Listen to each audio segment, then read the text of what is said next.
I'm Lon Kramer. And I'm Myra Kramer. Did you know that older drivers have a crash rate second only to that of teenage drivers? Well, let's face it, we're slowing down a little. Even our eyesight's not what it used to be. And that's why it's so important that aging drivers recognize their physical limitations and continue to work hard at improving their driving skills to help older drivers stay behind the wheel as many years as possible, driving safely and more carefully, not only to protect themselves, but to protect all those around them. Andy Sarkeesian, thanks for being with Graceful Aging, and we're at your test track in a conference room. Tell us, with product planning, what do you do and how is Ford looking ahead at aging? Well, we take a look at the demographics that are going on as well as the societal issues, and we see an aging population, a population that's very used to their personal mobility and wanting to retain that personal mobility as long as possible and as safe as possible. Yeah, cars are independent, are independent ticket. There are independents. It's one of those things we looked forward to when we were a teenager, and certainly no one looks forward to losing that privilege as we get older. So we're looking at technologies to help extend safe driving. A couple of technologies that we have on many of our vehicles right now help people with regard to those reaction times that may not be as quick as they used to be, or the flexibility that we have or are losing with regard to ability to turn around and see in our blind spots. So like a reaction time, what do you have? What product? So on reaction time, what we have is a radar in the front end of the vehicle that gives a forward collision warning a little earlier than you may notice otherwise.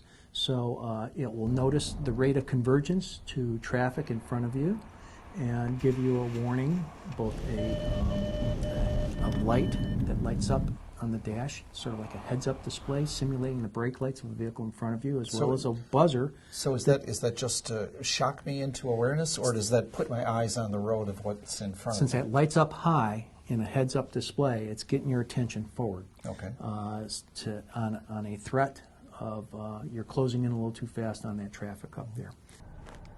Okay, Mark, 15 miles per hour.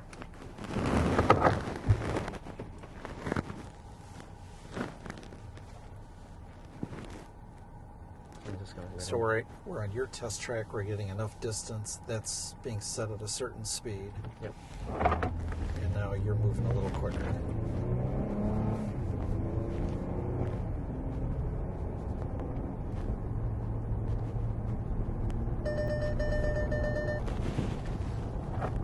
So that's at the long setting.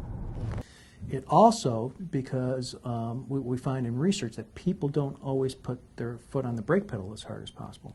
So when you do decide to brake, as opposed to maybe steering away from that threat, we will have pre-charged the brakes to the point when you first touch that brake pedal, you will get maximum stopping power for the shortest stopping distance. A braking assist. Braking assist. Okay. So that's one technology that we have. And we've been a pioneer in cascading that technology from what started out in very expensive luxury vehicles to family-oriented vehicles. So we have it available on the Taurus, we have it available on the Edge, the new Fusion that's coming later this year will have it available, as well as the Explorer. Is that something that if I was going to purchase a new car that I have to add on, or is that It is built an option. We're on the forefront of technology, and so some people may not be ready for that technology, so we give them a choice. And so people are always concerned about cost in vehicles. I mean, do you anticipate that, is that cost affordable now, and do you anticipate that cost, decreasing dramatically in the next couple of years? Well, we strive to make whatever technologies we deploy as affordable as possible, and through continual evolution of the technology, as well as growing the volume, we expect to make it more affordable as we go forward. Mm-hmm. But it's as affordable and more affordable than what air conditioning would have been 20 or 30 years ago. That's a good comparison. So now, the idea of I have less mobility with my neck and my head and my upper body, and I've adjusted my mirrors all properly, but how are you enhancing the driving experience? And so what we've done is we've taken similar radar type technology. We've put it in the back corners of the vehicle so it can look in your blind spot. Okay, because maybe people don't always adjust their mirrors to cover every area. Mm-hmm. And so the radar can see whether or not there's a vehicle in your blind spot and will just illuminate a little amber light in the outside rearview mirrors. Again, reinforcing where your eye attention should be if you're going to change lanes. You should be looking in the mirror And if you don't see it in the mirror, you'll see the light on that there's a vehicle in your blind spot. Cross Traffic Alert uses advanced radar sensors to audibly and visually alert you to vehicles approaching from up to 45 feet away while you're slowly backing. When a vehicle is detected in your blind zone, the available blind spot information system can let you know. An indicator light provides a warning in the outside mirror corresponding to the side in which the other vehicle is approaching. And it's just information. No buzzers or chimes to startle you, because you know you may not be intending to change lanes. So we were at the Vertex lab, and are they studying like how much time that light, when that light should turn on, so that I'll have enough time to react safely with the brake or my steering? Yes, we've used Vertex extensively, and in particular, it was Vertex that let us know where to put that warning light on that forward collision warning system to do the high mount LED lights that get your attention up high, as opposed to having some obscure light down low in the cluster. We're at the Vertex laboratory at Ford Motor, and we've got Mike Blommer and Ritas and Rods. Yes. And you bring people in here, and you're the ones who are gathering all of this data so that we know what distractions can affect our reaction times to keep people's eyes on the road that much more, right? Absolutely. Yes. Yeah. So all those cell phones and all of those iPads and all of those fast food bags that are in the car, you're trying to get people to spend less time on those items and more time on the road.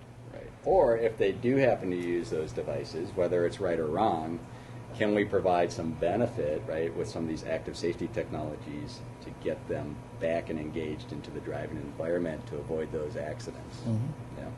Beautiful. Well, All thanks right. so much. We're going to see quite a bit right now, and Yep. we're looking forward to it. So Great. stay right with us. So Rads is going to start up the simulator so you can hear some of the hydraulic pumps and whatnot starting up. You might feel just a little bit of a rumble as it powers up.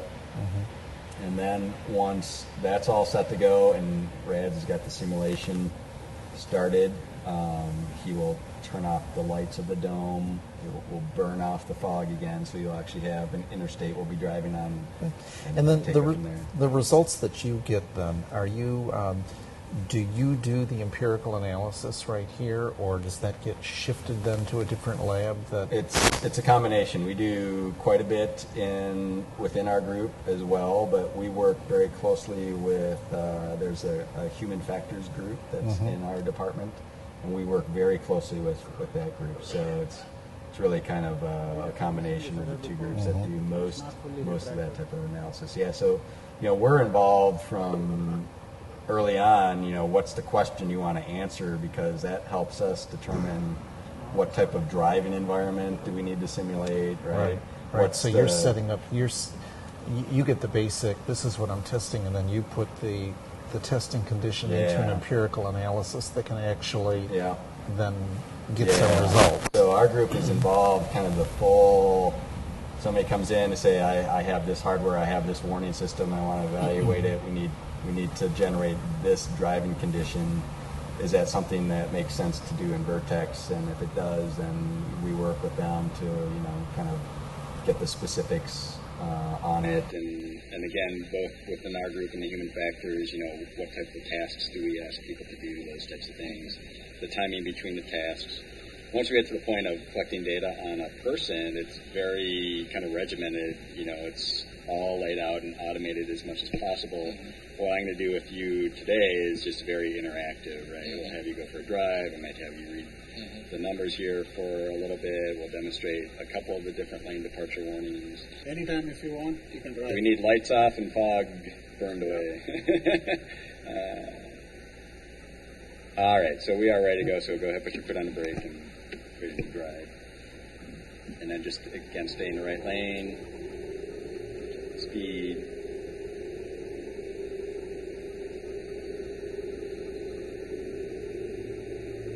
So we're on 94. So we're on 94 right now. The cultural features on this side, we're in the process of adding more and more, but billboards, flashing billboards.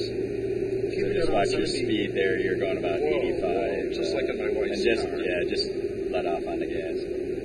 So we can look at the video. For the most part, we go to the numerical data that we're collecting. Again, so every about 20 milliseconds, we're taking a snapshot of all of the data, the vehicle parameters, what position are you in the road, what's your steering wheel angle, everything. We collect the video as well, and what that helps is lots of times when we're analyzing the numerical data, if something doesn't make sense, we can always go back to the video to see what's happening, or sometimes we look at the video as a primary analysis tool if we do want to look at where people are holding things, or where are they looking. We do have some devices that can do some hot eye and head tracking, but sometimes it's enough just to go to the cameras that we have instrumented and look, are you looking down, where are you looking? It really helps us. So why don't we demonstrate a couple of the different lane departure warnings, and they're just going to be auditory warnings that we've looked at. Now Ford is kind of moving more into the haptic steering wheel vibration to do lane departure warnings. We just haven't got to that. We have that capability to do that in here. We just, in getting everything instrumented, we weren't able to turn that part on yet for you today. So literally, my steering wheel would vibrate? Would vibrate, give you kind of a high frequency buzz, right, to let you know. Much kind of like driving over rumble strips on the shoulder, kind of just a higher frequency buzz.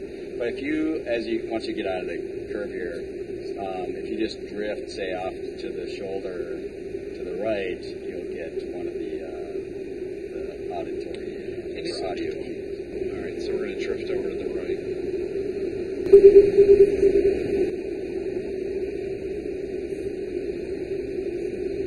So that's one that we looked at earlier on. Brad, you want to do the rumble strip sound? Sure. All right. So now if you drift out of your lane, and you can go either direction. The other traffic's aggressive, but it does try to accommodate you. So a little bit more like a rumble strip sound that you might drive over. So now let's demonstrate what the visual distraction task is, and we call this the number reading task. So what's going to happen is Rads is going to ask you to read he'll say, please read the numbers now. There'll be 6 numbers that get flashed on this screen here sequentially. Okay, and then you just read them out loud as they appear. They're going to come at you fairly fast, every half second, and there's 6 of them. So go ahead and go through a practice on that. All right, Rads. Yeah, I clicked on it. It's waiting for Please read the numbers now. 3, 4, 3. You got 3 out of 6. So you're a very safe driver, right?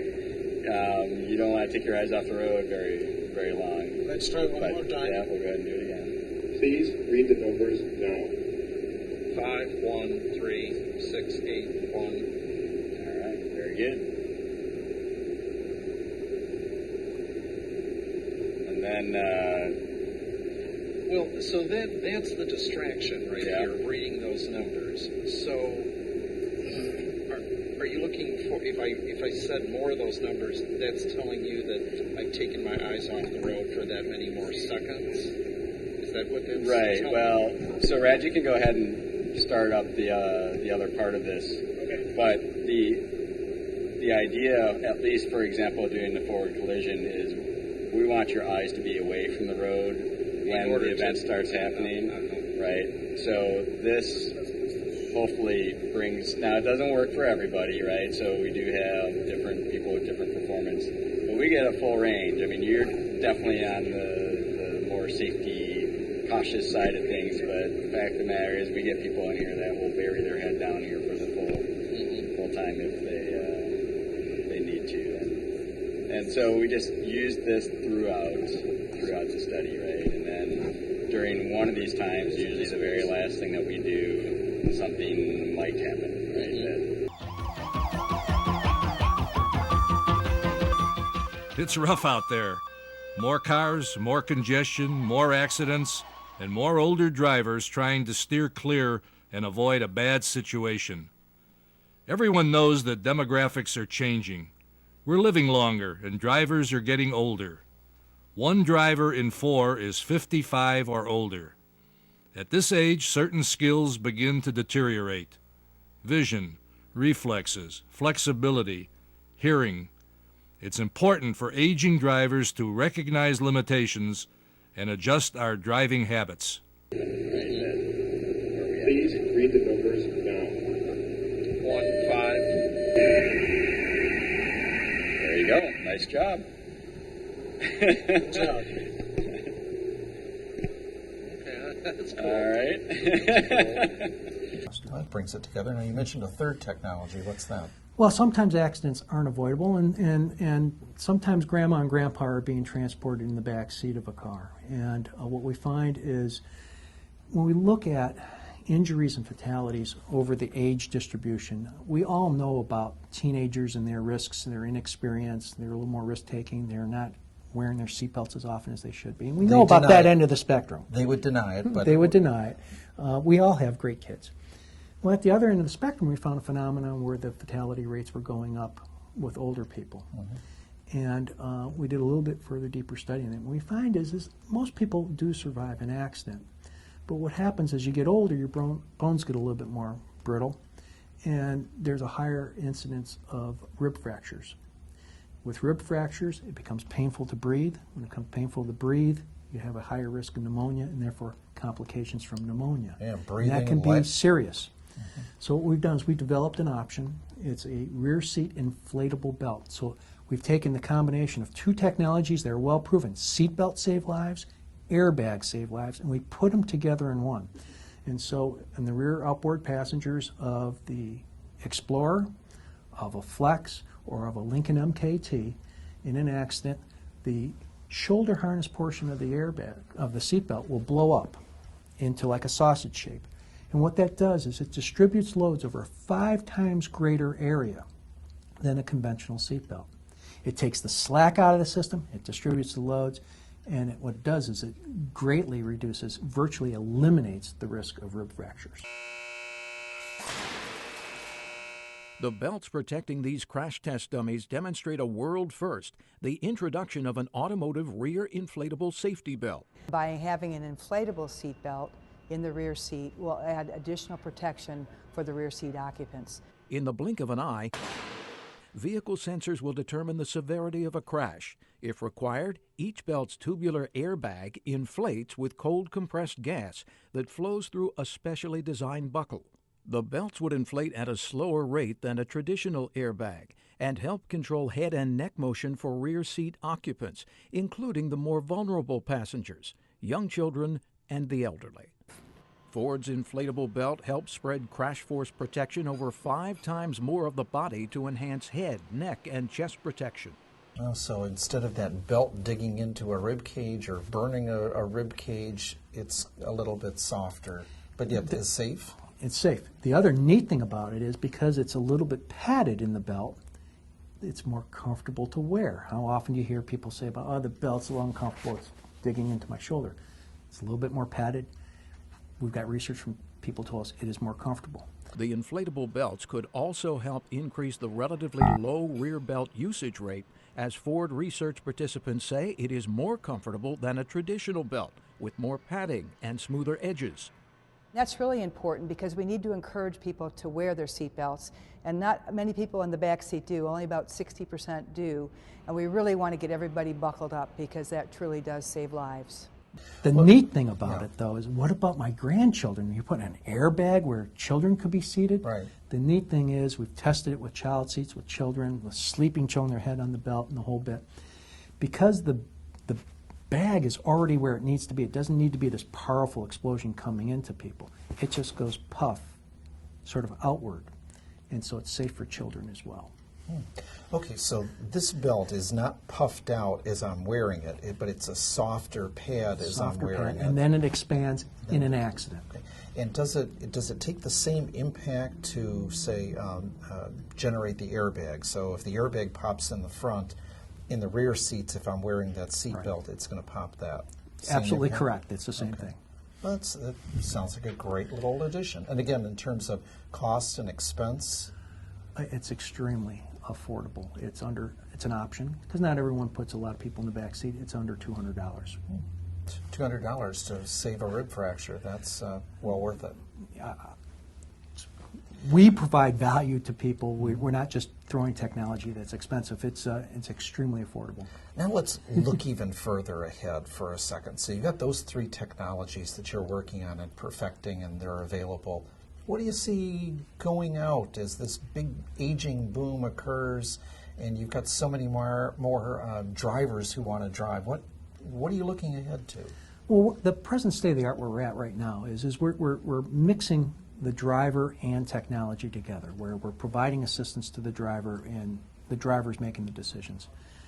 The future may be, and this could be the idealized world for extended mobility, is what if vehicles are talking to each other? Utilizing advanced Wi-Fi technology, intelligent vehicles will help drivers identify and respond to even more potential dangers and inconveniences. With this technology, cars will be able to send messages to other cars about where they are and where they're going, and your car can receive all that information, and if there's any kind of potential for any kind of a crash, it'll warn you or even take some action to help you avoid that accident. What if someone else's vehicle is sending out little messages that says, here I am and I'm going in this direction at this speed? And your vehicle can read those messages from all those other vehicles and determine whether or not it's on a collision course. And it can do that with 360 degrees. Yeah, I think this, I've read a little bit, this is what you call the intelligent car, the intelligent technology, right? Fascinating. Using a dedicated short-range communication system, similar to the Wi-Fi that we use on our laptop computers. We're using low-cost technology that's available in many smartphones today. Smartphones have wireless communications, smartphones have GPS. The technology that we're using for connected vehicles is really no different than what's available in your smartphone today. Okay. Our challenge is to make sure the system's robust, to make sure someone can't hack into it, and that the data in there is secure. That Big Brother, government, or someone isn't going to try and steal the information about your vehicle or your vehicle speed or your behavior patterns and where you're driving. The other challenge on it is this is very effective when every vehicle has it. Well, I was just going to ask that. Here I'm driving an American-made Ford car, and I'm on the road, and what's to say that German or that Japanese car, are they going to be speaking a different language? So it's getting the industry and governments together to have a common protocol. And that work is going on now. So you're not going to see it in production today, okay, but it is a vision for the future. It was an interesting, startling statistic in terms of when you look at the number of small crashes, there's millions of them a year. And if you exclude the impaired driver, you've got about 81% of the accidents in these low impact, and that's what you're... With the intelligent system that we were just talking about, we think it can reduce, NHTSA believes it can reduce 81% of all accidents out there where it's a non-impaired driver. So we have people today working to develop a common language on the road between vehicles. What about stoplights? You know, if a light turns red, could it shut our car down or put the brakes on so we don't have people running red lights anymore? Well, there's two elements to the technology. The one I mentioned earlier was what we call vehicle-to-vehicle communication. The other element can be vehicle-to-infrastructure. Okay, so where the traffic light is communicating that it's turned red, and it's noticing that your vehicle's noticing that it's converging a little too fast on a red light.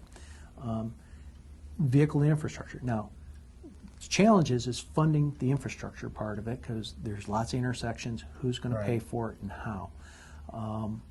The other benefit for this type of technology may not necessarily rely on the infrastructure, although it could be a great enabler. But let's say one of the biggest things we worry about, particularly here in Michigan, in the northern climates in the winter, is black ice. You can't see it, you don't know. Well, the vehicle ahead that's gone over it does know.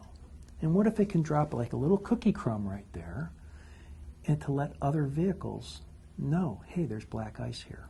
Yeah. The other aspect of it is it could improve fuel economy.